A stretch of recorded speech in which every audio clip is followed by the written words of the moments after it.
In my lecture this morning, I want to talk about Anselm of Canterbury. This is a famous theologian who wrote a very famous book with the Latin title, Cur Deus Homo, Why God Became Human. This is also written in that time period at the end of the 11th century. Now, most church people may not know much about Anselm of Canterbury,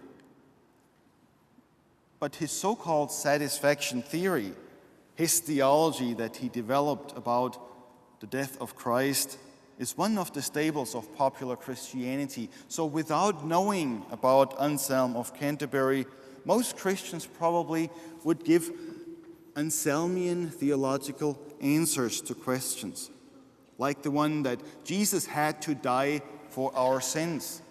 This is one of the staples of popular Christianity. It's certainly one of the staples of conservative Christianity. Jesus had to die for our sins, and this is part of the theology that Anselm developed. Anselm is important to us for two reasons. So much of our popular Christianity is based on the context of Anselm's thought.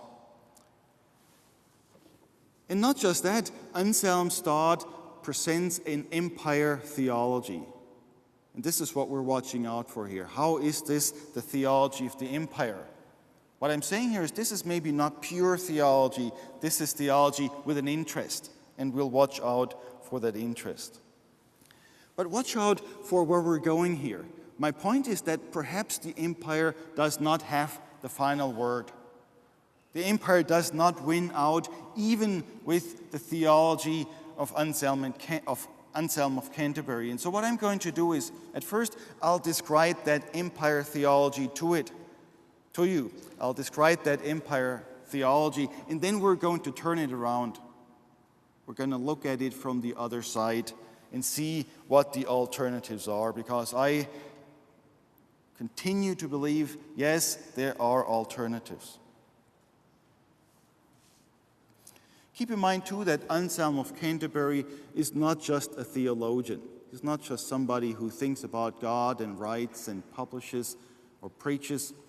Anselm of Canterbury was the second Norman Archbishop of Canterbury. In the year 1066, this is perhaps a part of the history lessons that we all learned in high school. In 1066, William the Conqueror, a Norman, set over to the British Isles and took control of them. About 30 years later, the Normans were, of course, expanding their control in Britain, and they needed the support of the church. About 30 years later, Anselm of Canterbury became the representative of the Norman Empire in Britain as the Archbishop in Canterbury. And it was at that time that he wrote this book, Why God Became Human, Cur Deus Homo.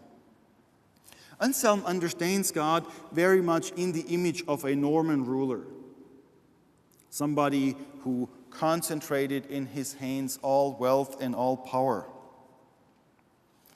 And Anselm's concern is to preserve this image of God. This is the image of God Anselm believes that we have to maintain in order for the empire to be stabilized.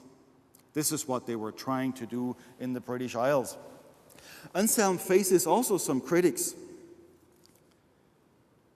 In the beginning of this book, Why God Had to Become Human, Anselm talks about questions that were raised by certain Jewish theologians and by some Muslim theologians.